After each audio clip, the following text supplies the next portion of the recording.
Hi, welcome back to Hurricane Heart. New stories ready? Watch till the end.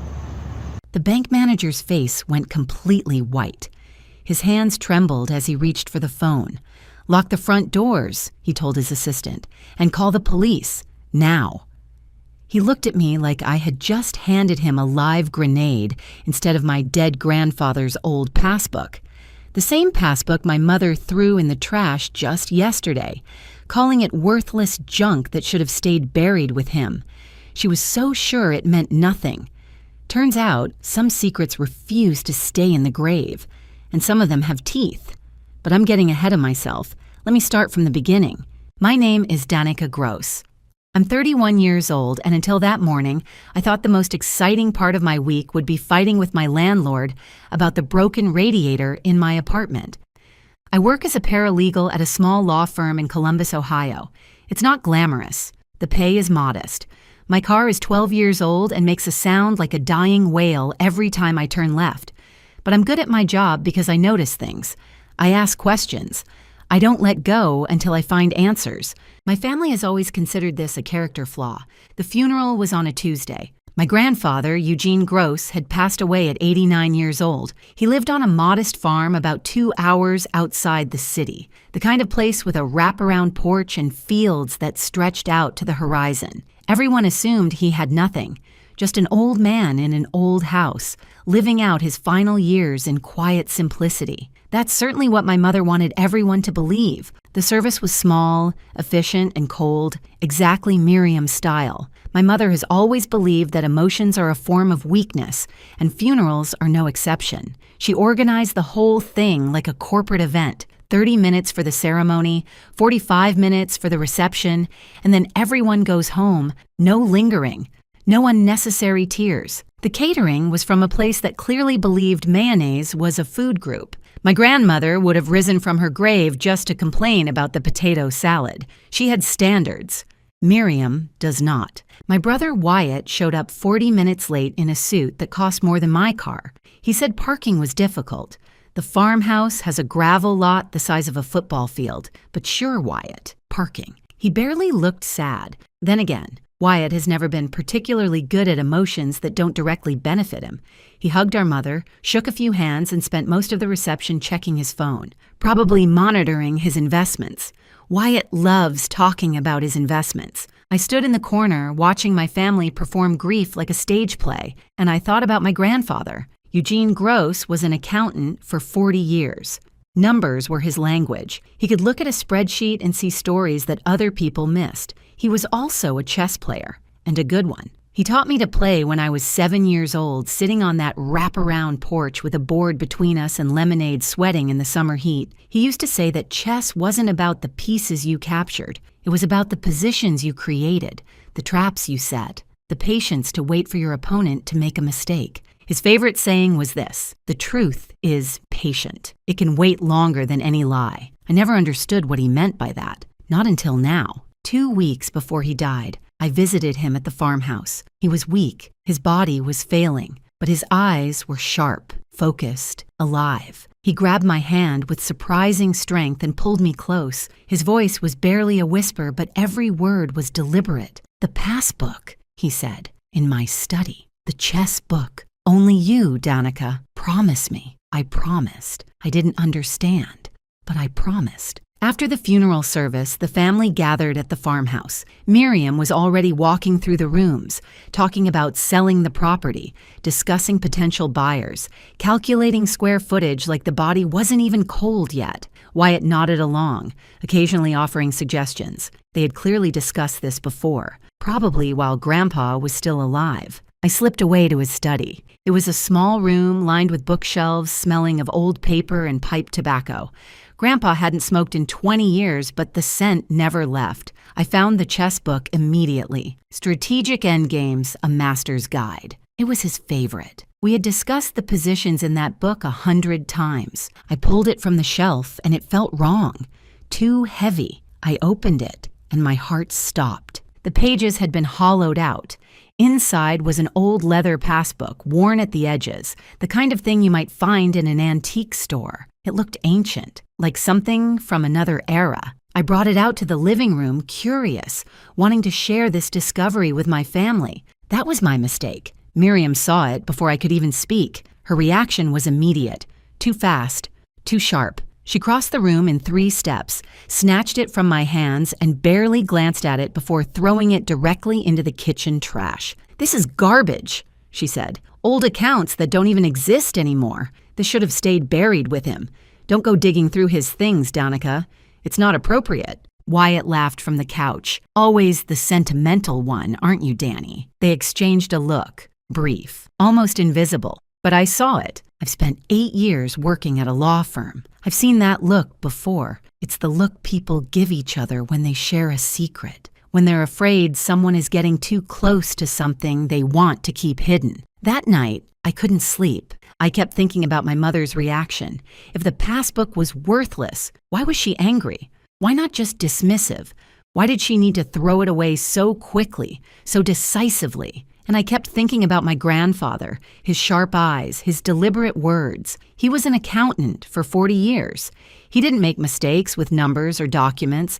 If he hid that passbook in a chess book and told only me about it, there was a reason. People only react with anger when they have something to hide. At 5 a.m, I made a decision. I was going back to that farmhouse. That passbook was still in the trash, and I was going to find out why my mother wanted it buried so badly. Before we continue, please subscribe and tell me in the comments where you're watching from and what time is it there. I see everything. Thank you so much for your support. The drive to the farmhouse took 2 hours in the gray light before dawn. I kept the radio off. I needed to think. My grandfather was many things.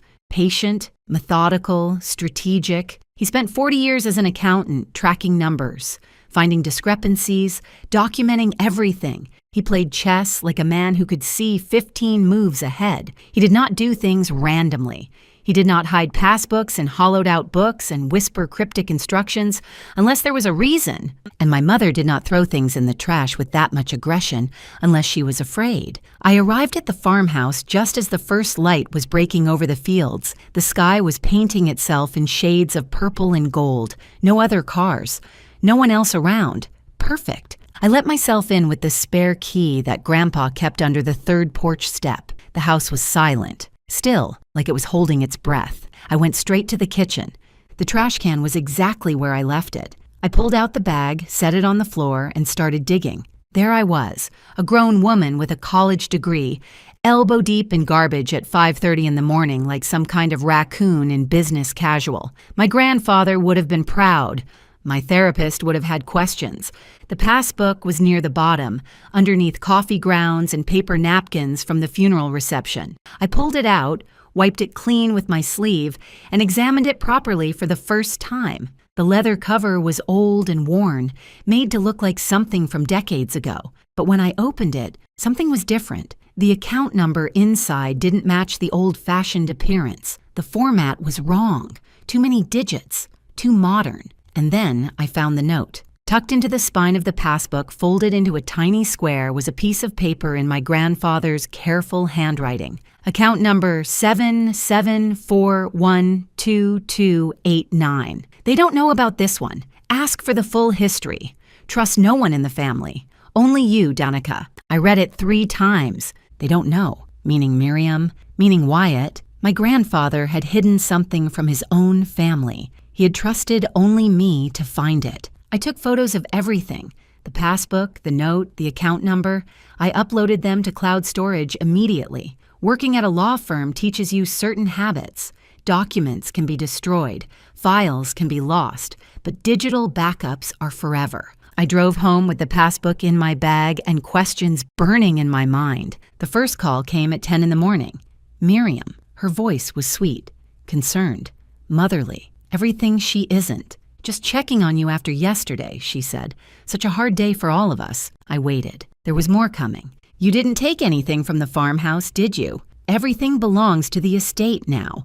We need to catalog it properly before the sale. I lied smoothly. Just one of Grandpa's chess books, for memories. There was a pause. I could hear her calculating, deciding whether to push further. Then her voice relaxed. Good. That's fine.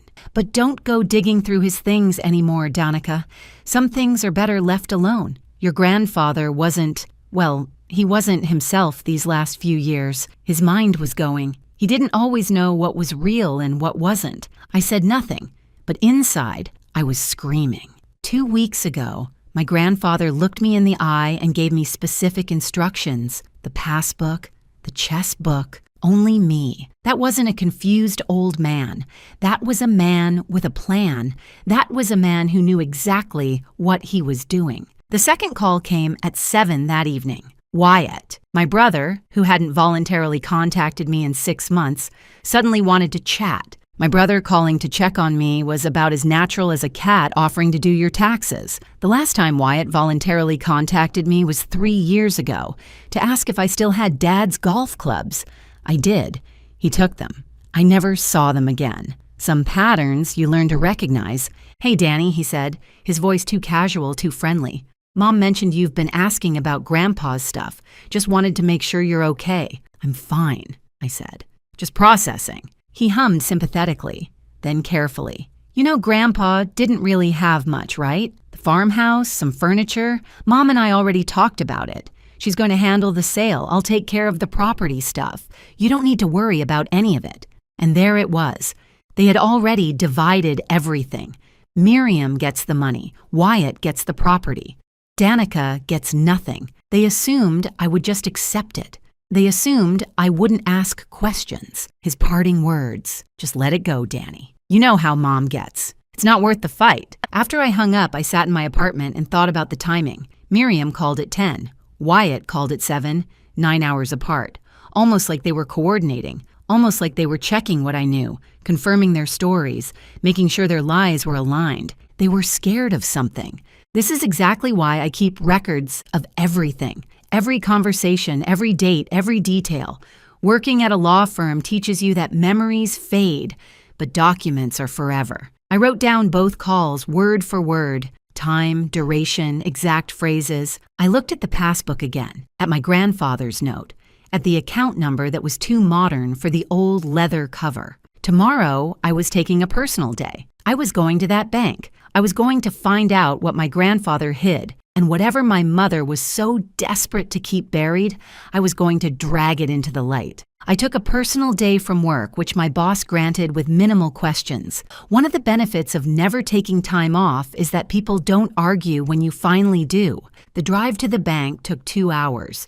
First Regional Savings had been absorbed by a larger institution years ago, but the main branch still existed in a small town called Millbrook. It was the kind of place with one traffic light and a diner that had probably been serving the same coffee since 1972. I walked into the bank at 9:15 carrying the passbook, my ID, my grandfather's death certificate, and documents proving I was family. I expected nothing, maybe a few $100s in a forgotten account, maybe just answers. The young teller at the counter smiled when I approached. She took the passbook, examined it with polite curiosity, and typed the account number into her computer. Her smile faded. She excused herself, made a phone call in the back, spoke in hushed tones I couldn't hear. 20 minutes passed.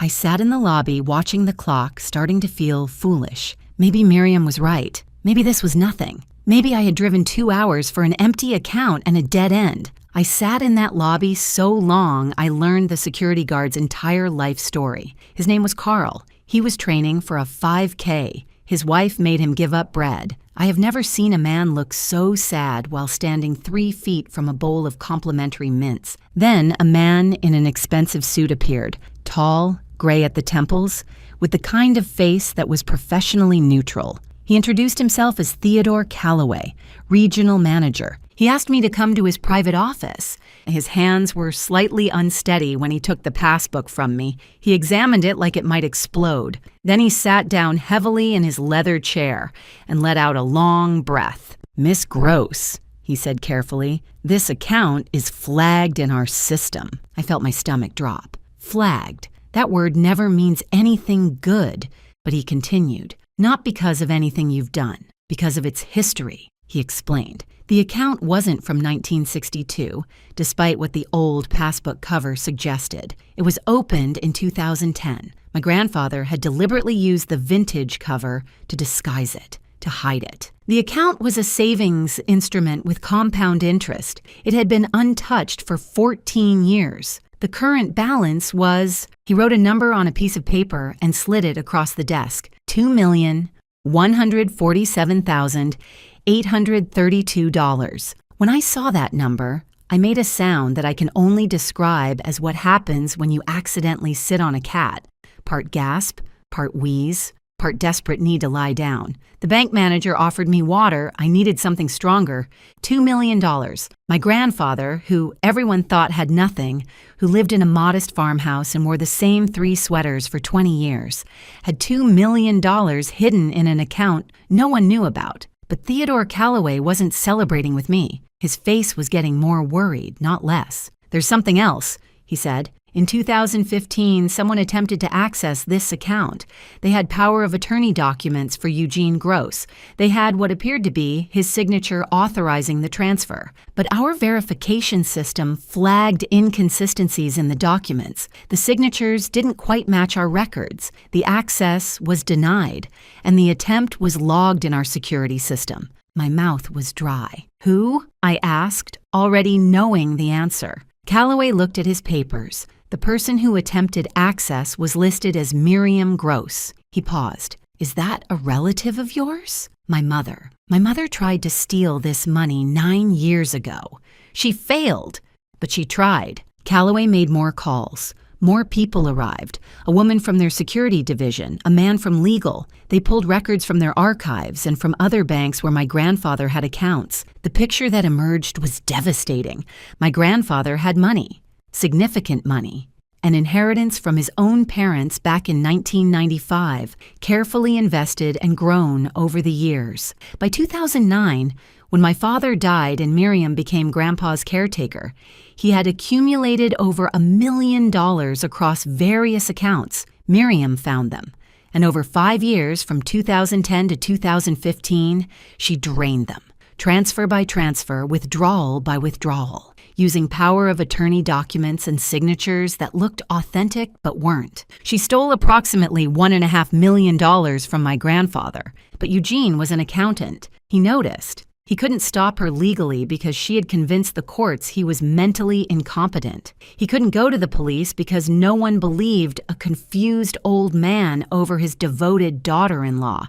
He was trapped. So he did the only thing he could do. He hid what was left. In 2010, when he realized what was happening, he secretly opened this account, transferred $1 million into it, used the old passbook cover to disguise it, told no one. This account was his lifeboat, his insurance policy, his final move in a chess game against a woman who had stolen everything else from him. Calloway looked at me with something like respect. "There's one more thing you should know," he said. "In 2019, your grandfather filed a formal complaint with our fraud department. He claimed his daughter-in-law was stealing from him. He said no one would believe him because he had been declared mentally incompetent." He paused. "We couldn't proceed without the original account documentation, without proof that he had assets she wasn't supposed to access, without this." He held up the passbook. "Your grandfather was trying to prove he was being robbed, and now you've just brought us the evidence he couldn't provide while he was alive." I sat in that leather chair holding my dead grandfather's secret, and I finally understood. Eugene hadn't given up. He hadn't surrendered to confusion or despair. He had spent 9 years building a case, preparing evidence, waiting for the right moment, and he had left the key with the one person he trusted to finish what he started, me. Calloway reached for his phone. "Miss Gross," he said, "I need to contact our security division, and I think we'll need to involve law enforcement. This account is evidence of serious financial crimes." I nodded slowly. I had come here expecting nothing. Maybe a few $100s, maybe closure. Instead, I found $2 million and proof that my mother was a thief. And somewhere, I was absolutely certain my grandfather was smiling. If you're still with me on this journey, I just want to say thank you from the bottom of my heart. Please hit that subscribe button if you haven't already. Your support means everything to me, and I promise the best part of this story is still coming. The police arrived at the bank within 2 hours of Theodore Calloway's call. 2 detectives from the Financial Crimes Division, both carrying notebooks and the kind of expressions that suggested they had seen this before. Elder financial abuse, they called it, one of the fastest-growing crimes in America, and the perpetrators are almost always family. The lead detective was a woman named Tabitha Jefferson, mid-40s, sharp eyes, no-nonsense demeanor. She had been working financial crimes for 15 years, and she told me something that stuck with me. "These cases break my heart every time," she said, "because the victims are trapped. They depend on the people who are stealing from them. They love the people who are hurting them. And when they try to speak up, nobody believes them." She looked at the passbook in my hands. "Your grandfather fought back the only way he could. With documentation, with evidence, with patience." The investigation moved quickly after that. Calloway provided the bank's records. The 2015 access attempt was documented in detail. The forged signatures, the fraudulent power of attorney, the security flags that had stopped the transfer. It was all there, preserved in the bank's digital archives like a fly trapped in amber. But that was just the beginning. 3 days after my visit to the bank, I received a phone call that changed everything. The voice on the other end was old but steady. He introduced himself as Lawrence Whitmore, attorney at law, 75 years old, and Eugene Gross's friend for over 40 years. "Your grandfather gave me specific instructions," he said. "If he died, I was to contact you. Only you. No one else in the family." He was very clear about that. I drove to his office that afternoon. It was a small practice in a quiet part of town, the kind of place where lawyers still had wooden bookshelves and framed diplomas from decades past. Whitmore met me at the door. He was tall, slightly stooped with age, but his handshake was firm and his eyes were kind. "Eugene and I played chess together for 40 years, he told me. "He was the most methodical man I ever knew. When he came to me in 2020 and told me what was happening, I believed him immediately. Because Eugene didn't make accusations lightly, and he didn't come empty-handed. He led me to his office and placed a thick folder on the desk between us. "Your grandfather spent 4 years building this," he said. He knew no one would believe him while he was alive, so he prepared for after. I opened the folder with trembling hands. Inside was everything. Copies of the forged power of attorney documents, side by side with examples of my grandfather's real signature. The differences were subtle but clear, once you knew what to look for. The loops were too perfect. The pressure was too even. My mother had traced his signature, probably from documents she had access to, and she had done it well enough to fool most people. But not well enough to fool a bank's verification system, and not well enough to fool an accountant who had spent 40 years spotting discrepancies. There were bank statements, transaction records, a detailed log in my grandfather's handwriting, documenting every suspicious withdrawal, every transfer he hadn't authorized, every lie my mother had told to cover her tracks, dates, amounts, account numbers. 4 years of meticulous documentation, and at the bottom of the folder, in a sealed envelope, was a notarized sworn statement dated 2022.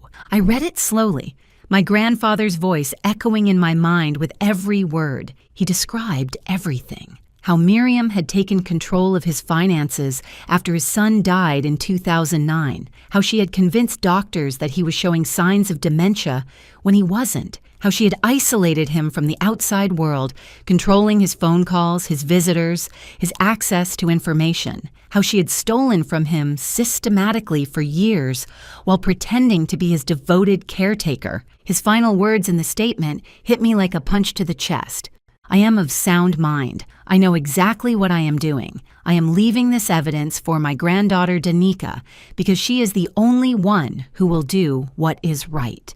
She has always asked the questions that others were afraid to ask. I trust her to finish what I could not." I sat in that office and cried, not from sadness, from something harder to name. Pride, maybe, and grief for all the years he had spent alone, knowing the truth, unable to make anyone believe him. Detective Jefferson called me the next day with more news, and this time it wasn't about my mother. "We've been looking into the money trail," she said. where the stolen funds went after they left your grandfather's accounts, and we found something interesting about your brother, Wyatt. Golden child Wyatt, with his expensive suits and his investment portfolio and his smug certainty that he was better than everyone else. He didn't just receive money from your mother, Jefferson continued. He created a shell company, Garrett Holdings, LLC, registered using his middle name. Over $600,000 was laundered through that company over 5 years. He wasn't an innocent beneficiary, Miss Gross. He was an active participant in the scheme. My brother, who had called me to tell me to let it go. My brother, who had laughed at me for being sentimental. My brother had helped my mother steal from our grandfather and had built his entire lifestyle on the proceeds. His house, his car, his investments, all of it was stolen money, hidden behind corporate paperwork and family lies. But the revelations weren't finished.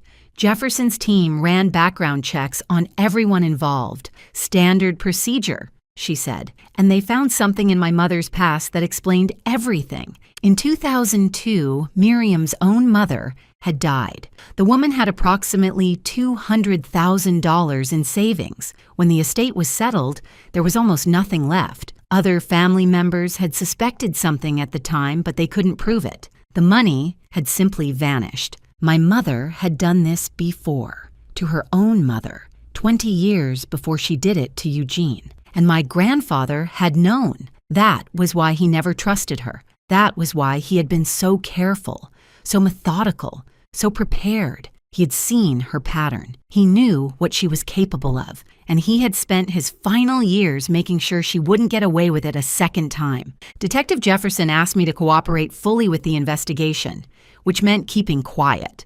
Not warning my mother, not confronting my brother, attending family dinners and pretending everything was normal while the case was built around them.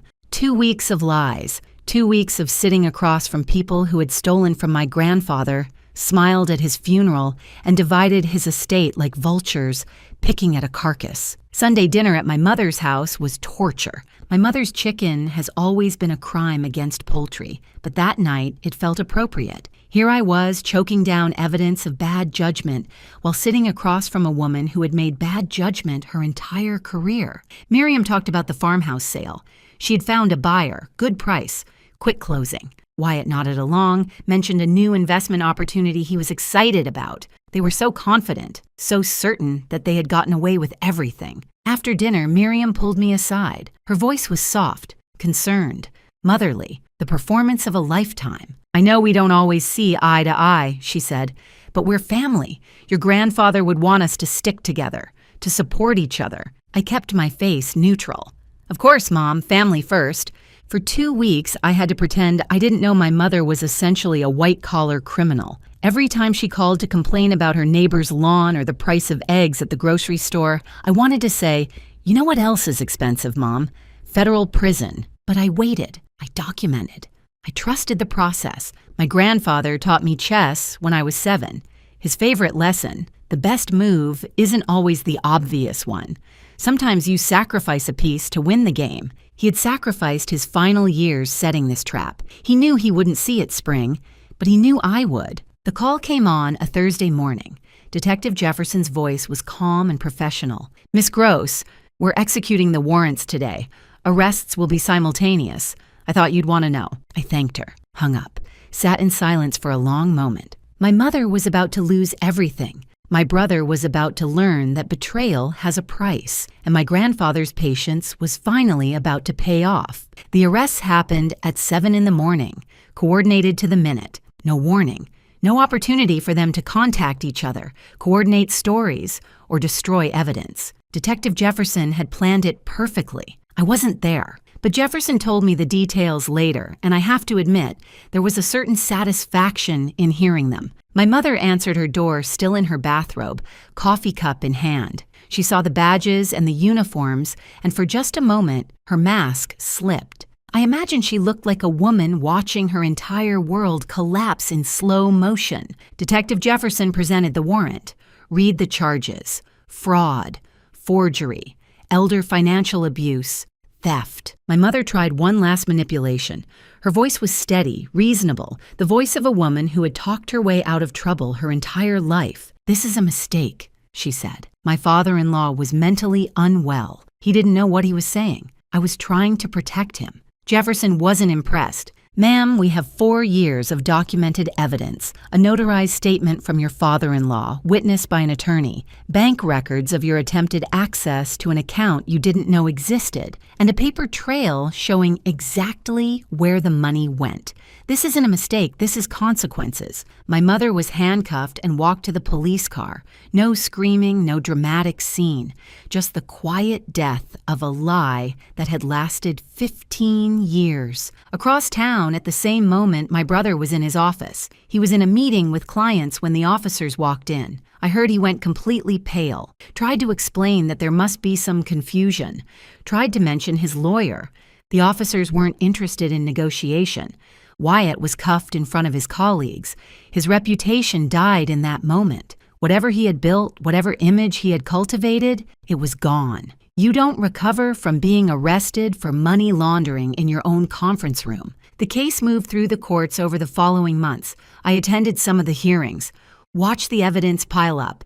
Watched my mother's confident expression slowly crumble as the scope of the prosecution's case became clear. Her lawyer tried everything, claimed Eugene was mentally incompetent, so his statement was invalid. The prosecution brought in 3 doctors who had examined my grandfather over the years. All 3 testified that Eugene showed no signs of dementia. He was sharp, coherent, aware. The incompetency ruling, they explained, had been based on false information provided by Miriam herself. She had convinced the courts that her father-in-law was losing his mind so that no one would believe him when he said she was stealing from him. The judge was not sympathetic. Wyatt's lawyer tried a different approach. He came to me privately with an offer. Wyatt would testify against our mother in exchange for a reduced sentence. He claimed he had been manipulated, that he didn't know the full scope of what was happening, that he was a victim too. The lawyer delivered Wyatt's message carefully. Your brother says he wants to make things right.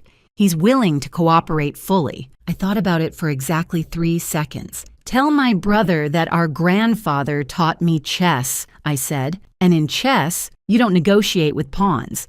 It didn't matter anyway. The prosecutors weren't interested in Wyatt's cooperation. The shell company proved he wasn't a passive recipient of family generosity. He had created corporate structures to hide stolen money. He had signed documents. He had made transfers. He knew exactly where the money came from, and he had helped conceal it. No deal. Full charges. The sentencing hearing was on a cold day in February, 3 months after the arrests. Federal courthouse, wood-paneled walls, the American flag hanging behind the judge's bench. Before the sentences were read, the prosecutor asked to present a statement from the victim, from Eugene. The courtroom went quiet as she read his words aloud. My daughter-in-law stole my money and my dignity. She convinced the world I was losing my mind while she emptied my life savings.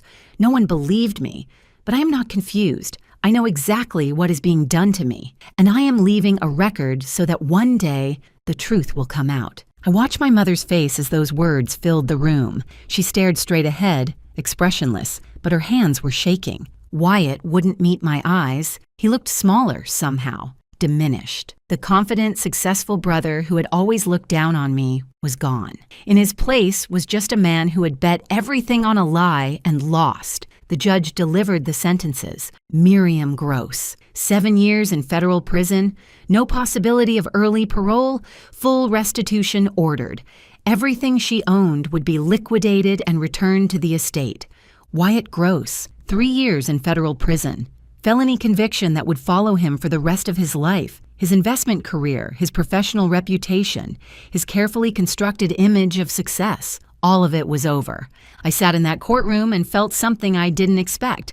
Not triumph, not satisfaction, just a quiet sense of completion, like a book finally reaching its last chapter. After the hearing, Detective Jefferson found me in the hallway. Your grandfather would be proud, she said. He fought for years. You finished it. I thanked her, shook her hand, walked out of the courthouse into the cold February air. Later, Wyatt's lawyer called me one more time, asked if I would consider visiting my brother in prison. He said Wyatt wanted to apologize, wanted to explain. I said I would think about it. Wyatt's lawyer actually asked if I'd visit him in prison. I said I'd think about it. I'm still thinking. It's been 6 months. I'll probably keep thinking. Some apologies come too late to matter. Some explanations don't deserve to be heard. My phone buzzed. A text from Lawrence Whitmore, my grandfather's attorney. Your grandfather left something else for you. One final item. When you're ready, come to my office. One more surprise. One more move from beyond the grave. Eugene wasn't finished yet. I visited Lawrence Whitmore's office 2 days after the sentencing. The February wind was bitter, but the sun was bright, and for the first time in months, I felt like I could breathe. Whitmore was waiting for me with tea and a single envelope on his desk. My name was written on the front in my grandfather's careful handwriting. He asked me to give this to you after everything was resolved, Whitmore said. He was very specific about the timing. He wanted you to read it when you could appreciate what it meant. I took the envelope. It felt light, just paper, but I knew it contained something heavy. Before I opened it, Whitmore explained the legal outcome. The $2.1 million in the hidden account was now mine. Eugene's will, kept safely with Whitmore for years, explicitly named me as the sole beneficiary. My mother and brother were specifically excluded, with documentation explaining why. Additionally, the restitution process had begun. Assets seized from Miriam and Wyatt would be liquidated and added to the estate. The farmhouse sale proceeds, which my mother had planned to keep for herself, would come to me instead. Total inheritance, once everything was processed, would be approximately $2.5 million. I nodded, but the money felt abstract, distant. What I really wanted was in that envelope. I opened it carefully. Inside were 2 pages, covered front and back in my grandfather's handwriting. The letter was dated 1 month before his death. My dearest Danica, it began. If you're reading this, then you found the passbook. You followed the trail. You did what I knew you would do. I want you to understand why I chose you. Your brother was always his mother's son. I watched him grow up learning her values, taking shortcuts, believing that the ends justify the means. I hoped he would change, but hope is not a strategy. An accountant knows better than to trust hope. Your mother never loved me. She loved what I represented: security, respectability, access to resources she could control. When your father died, God rest his soul, she saw an opportunity. An old man with money and no one to protect him. She thought I was an easy target. She was wrong. I knew what she was doing almost from the beginning. I'm an accountant, Danica. I spent 40 years tracking numbers, finding discrepancies, identifying fraud. Did she really think I wouldn't notice my own money disappearing? But I was trapped. She had the legal authority. She had convinced everyone that I was losing my mind. Every time I tried to fight back, she tightened her grip. Every time I tried to speak up, she silenced me. So I did what I do best. I documented, I prepared, I waited. The truth is patient, Danica. It can wait longer than any lie. I hid what I could, built the evidence, left instructions with Lawrence, and I trusted you to finish what I started. You were always different from the rest of them. You visited me because you wanted to, not because you expected something. You played chess with me for the game, not for the inheritance. You asked questions that made your mother uncomfortable. You never accepted easy answers. That's why I chose you, because I knew that when you found the passbook, you wouldn't stop until you found the truth. And I knew that when you found the truth, you would do what was right. I'm sorry for the burden I've left you. I'm sorry you have to be the one to expose your own family. I know it won't be easy. I know there will be pain. But I also know that you're strong enough to carry it. Live well, Danica. Use the money for something that matters. Build something that lasts. Be happy. I spent my last years fighting a battle I couldn't win, but I made sure you would win it for me. Thank you for being the granddaughter I always hoped for. With all my love, Grandpa Eugene. I sat in Lawrence Whitmore's office and let the tears come. Not sad tears. Something deeper. Something that felt like healing. My grandfather had seen me. Really seen me. In a family where I had always felt like an outsider, he had recognized something true in me. And he had trusted me with the most important thing he had left. Not just money, justice. That was 6 months ago. I quit my job at the law firm, paid off my debts, bought a small building downtown, a narrow storefront with big windows and good light. I opened a bookshop, the kind of place with comfortable chairs and the smell of coffee and shelves full of stories waiting to be discovered. I named it Gross Pages, which my grandfather would have found hilarious. He always appreciated a good pun. In the back corner, there's a chess table, 2 chairs, a board with the pieces set up and ready. Sometimes customers sit down and play. Sometimes I join them. Above the table hangs a framed photograph of my grandfather, and next to it, in a simple wooden frame, his favorite saying, "The truth is patient. It can wait longer than any lie." My mother writes letters from prison sometimes, long, rambling letters full of blame and excuses and demands for forgiveness. She says I betrayed the family. She says I ruined everything. She says I owe her. I don't respond. Some doors, once closed, stay closed. Wyatt's wife divorced him. His friends disappeared. When he gets out of prison, he'll have a felony record and nothing to show for all those years of supposed success. The people who had everything because they stole it now have nothing. And me? I have a bookshop. I have peace. I have the knowledge that my grandfather spent his final years fighting for justice, and I was the one who delivered it. Thank you so much for watching. More of my most gripping stories are already on your screen. Click one now and don't miss the best part. You will love it. See you in the next story.